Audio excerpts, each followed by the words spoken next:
암치료 전략학교 유영석입니다.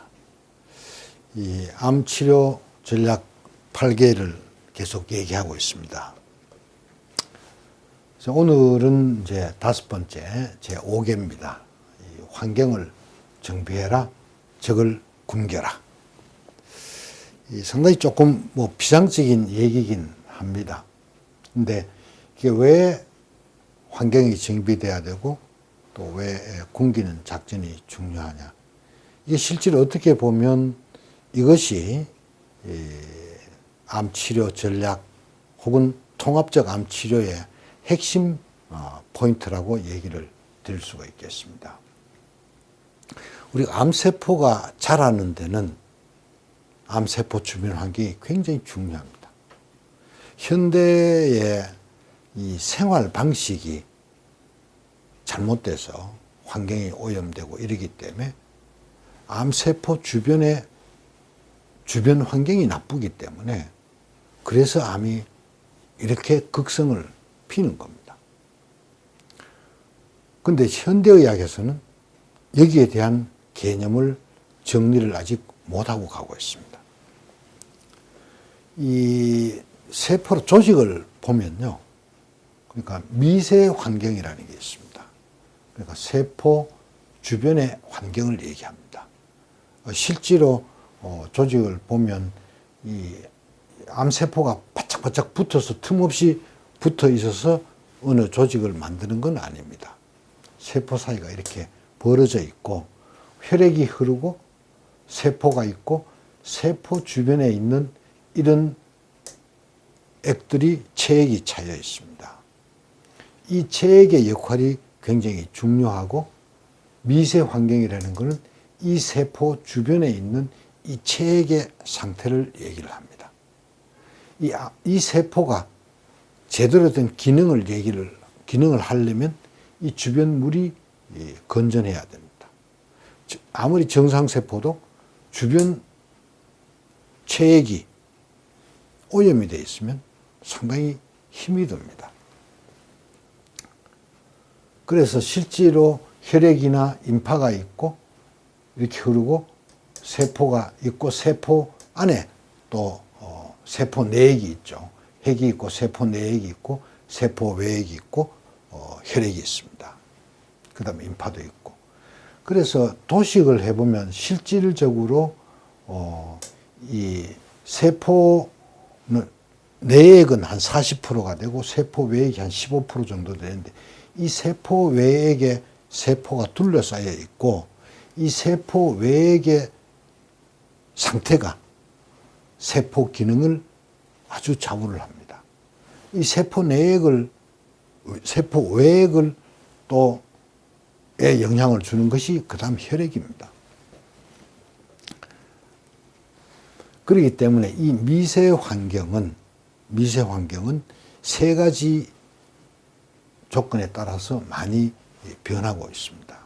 산소 농도. 그리고 혈관에서 아주 멀리 떨어져 있는 데는 산소 농도가 상당히 낮겠습니다. 그 다음에 당분. 당분이 얼마나 많으냐. 실제로 세포의 에너지원은 산소와 당분입니다. 그런데 주로 암세포는 당에 더 의존을 많이 하고 있습니다. 그 다음에 산도, 산성도가 또 굉장히 중요한 역할을 합니다. 이 세 가지가 어떻게 잘 조화가 되어 있느냐, 이 세 가지가 어떻게 되느냐, 이게 바로 미세 환경을 결정하는 결정적 요소가 됩니다.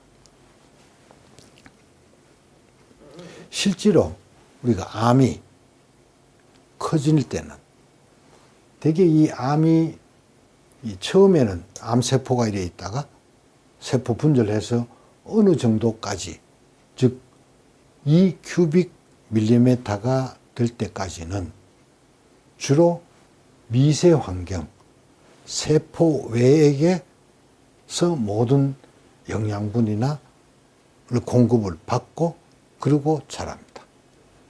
2큐빅밀리미터 이상이 되면 그때부터는 세포 외액에서 받는 데는 한계가 생기기 때문에 그때는 혈관의 신생을, 혈관으로부터 영양 공급을 받아야 될 필요가 있어서 여기서 혈관을 만들어내는 인자를 만들어내고 이렇게 해서 혈관이 만들어져서 혈액으로부터 직접 공급을 받습니다. 그래서 우리가 암이라는 걸 알게 될 때는 1큐빅센티미터죠. 그렇기 때문에 암이 작은 암, 미세암, 잠복암에는 미세 환경의 조건이 굉장히 중요합니다. 그렇기 때문에 우리가 암을 재발을 예방하든지 암을 근본적으로 치료하기 위해서는 미세 환경을 정리해야 되고 미세 환경을 제대로 하려면 혈액이 정화돼야 되고 그러려면은 내가 먹는 것을 우선 내 몸이 해독이 돼야 됩니다. 그 다음에 마시는 공기가 굉장히 중요합니다. 오염된 공기가 마시면 혈액이 오염이 되고 결국 미세 환경이 나빠집니다. 물 아주 중요하지요. 먹거리 중요하지요. 바로 환경을 정비하라는 얘기가 내가 살고 있는 환경도 환경 벽지나 또 내가 쓰고 있는 화장품, 샴푸, 이 오염된 소지가 너무 많습니다. 그래서 그런 환경을 정비해야 되고 그 다음에 먹거리를 잘 먹으면 암도 혈관 신생을 억제를 합니다. 혈관 신생 억제하는 식품들이 참 많이 있습니다. 그래서 제5계가 암 치료의 가장 중요한 통합적 암 치료의 가장 중요한 핵심이라고 말씀드릴 수가 있습니다. 전략 중에서 가장 중요한 부분입니다.